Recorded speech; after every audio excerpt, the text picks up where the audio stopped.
ये वाक़या मेरे साथ तब पेश आया जब मैं थी 19 साल की।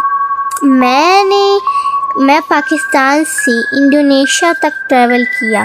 तब मुझे कोई होटल नहीं मिल रहा था, तो मैंने फ़ोन में इंडोनेशिया की बेस्ट होटल सर्च करी थी। मेरे एयरपोर्ट से का करीब होटल देख रही थी मैं। मुझे एक होटल मिला और वो होटल बहुत पॉपुलर था। वहाँ पर बहुत सारे लोग थे और सिर्फ एक कमरा उसमें अवेलेबल था। तो फिर मैं बहुत थक गई थी। मैंने कहा यार चलो सामान पैक करो और निकलो यार। मैं इतना थक गई थी कि बस मैं आपको बयान नहीं कर सकती। मैंने कहा कि ये बहुत करीब है मेरे एयरपोर्ट से, तो मैंने कहा कि जल्दी भाग के चलो। भागती रही। ये सिटी इतनी प्यारी थी इंडोनेशिया की कि मैं बस क्या करती। ये मुझे सिटी बहुत प्यारी लग रही थी, यहाँ पर सब कुछ बहुत प्यारा था, लेकिन मुझे क्या पता था कि आगे मेरे साथ क्या होगा। तब चलते जाते हैं और अब मैं ये होटल का नाम है मोटल, तो उसके अंदर जाते हैं हम। चलते हैं तो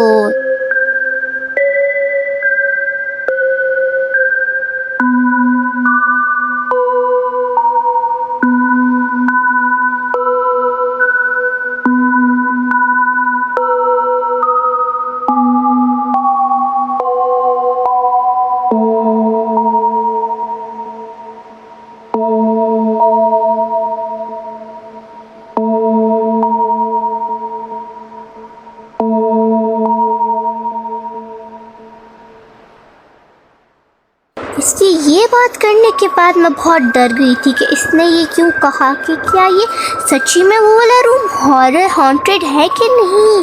मैं बहुत डर गई। चलो मैं जाती हूँ। अरे ये मेरा इधर ही इंतज़ार कर रहा था। मैं फिर उसके पीछे जाती गई।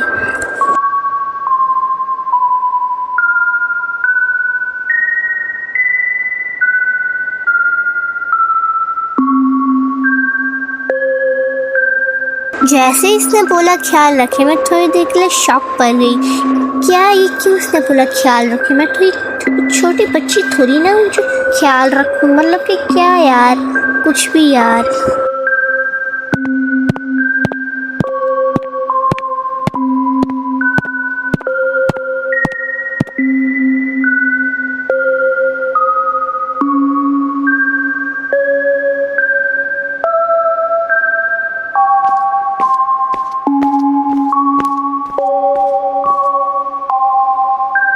मैं इस वक्त तक बस यही सोची थी कि क्या वो रूम हॉन्टेड है कि नहीं। मेरा दिल कर रहा था कि मैं उस रूम में जाकर चेक कर लूँ, लेकिन यार मैंने फिर कहा यार नहीं यार, क्यों जाऊँ यार उस कमरे में। इस वक्त मैं इतना थक गई हूँ, मैं नहीं चाहती। और अगर सच हुआ है या झूठ, मुझे क्या यार, मैं तो बस यहाँ रहने आई हूँ। बस बाद में जाऊँगी, कभी दिल किया तो जाऊँगी बाद में। फिर मुंह हाथ धोकर वॉशरूम की लाइट बंद करके बाहर आकर मैंने जाकर अपने भी कमरे की लाइट बंद कर दी और जाकर मैं सोने लगी। फिर अचानक मुझे एक आवाज़ आई। मुझे ये आवाज़ सुनने के बाद मैं इतना डर गई थी कि मुझे बस जानना था कि वो रूम क्या है, उस रूम में है क्या। मैं इतना तेज़ मैंने कभी भागी नहीं। और अब मैं स्लो हो गई और सोचते जा रही थी कि मुझे क्या चेक करना चाहिए कि नहीं। चारों तरफ पर्दे लगे हुए थे, मैं अंदर देख नहीं पा रही थी, तो क्या पर्दों की वजह से अल्लाह का नाम लेते ही मैं घर के अंदर धाके हुए गई। फिर मैंने देखा कि चारों तरफ आग लगी हुई है और एक स्केलेटन खड़ा हुआ है। स्केलेटन और एक एक्स पड़ी हुई है अजीब सी। मुझे तो यहाँ पर आगे कुछ समझ ही नहीं आ रहा था, लेकिन मुझे क्या पता था कि क्या होगा आगे। मुझे सब कुछ बहुत अजीब लग रहा था, लेकिन फिर मैंने कहा यार क्या लगता है ये लोग डराने की कोशिश करते हैं शायद, पता नहीं। फिर मैं यहाँ पर देखती गई, मुझे तो लग रहा था बस ये नॉर्मल ही रूम है, नॉर्मल सा ही लग रहा है। चलो यार, यहाँ पर ये क्या स्केलेटन बहुत ही अजीब सा लगा मुझे। मैं स्केलेटन को 10 सेकंड के लिए घूरने लगी। फिर मुझे वॉशरूम दिखा, मैंने कहा कि चलो वॉशरूम में जाती, क्या पता वॉशरूम में मुझे क्या क्या मिले, क्या क्या देखने को मुझे मिले। मैं देखती हूँ वॉशरूम में अब ऐसा क्या है। चलो चलती हूँ मैं वॉशरूम के अंदर, बिस्मिल्लाह पढ़ के। चलो चलते हैं अंदर। और अंदर जाते ही मुझे एक कब्र दिखती है। उस कब्र को देख कर थोड़ी मैं शॉक होगी और फिर मुझे देखा कि उसी कब्र के एग्जैक्ट सामने एक औरत खड़ी है।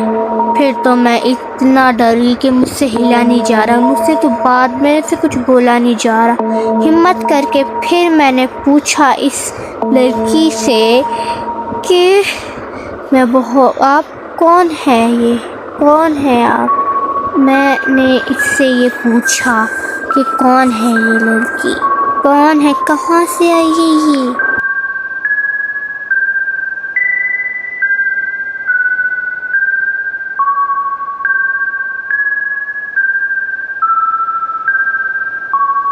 इसने एक्स मेरे मुंह के इतने करीब रख दी थी कि मेरे से तो बस मुंह हिलाया नहीं जा रहा था। ये इतना करीब था एक्स, जैसे कि बस मेरे अंदर घुसाने लगी हो ये लड़की। जैसे ही इसने ये पूछा तो मैंने पूछा किया, और इसके बाद इसने बस मुझे मार दी गई। और फिर अचानक मैं अपने बेड के ऊपर, मेरी आँख खुली, मैं अपने रूम के बेड पर लेटी हुई। फिर मुझे पता चला एक लड़की थी जिसका नाम था आलिया। वो मेरी छोटी बहन के साथ उसी फ्लैट में रहती थी। वो अपनी छोटी बहन से बहुत ज़्यादा प्यार करती थी, लेकिन एक दिन उसकी बहन बाहर सीलिंग के साथ कुछ कर रही थी। वो सीलिंग के ऊपर चढ़ने की कोशिश कर रही थी। उस बेचारी को क्या पता था कि वो सीलिंग डेंजरस हो सकती है उसके लिए। फिर अचानक वो उससे नीचे गिर गई और फिर अचानक उसका सर फटा और उसकी मौत हो गई। ये सदमा उसकी बड़ी बहन आलिया बर्दाश्त नहीं कर पाई और उसने भी सुसाइड कर लिया।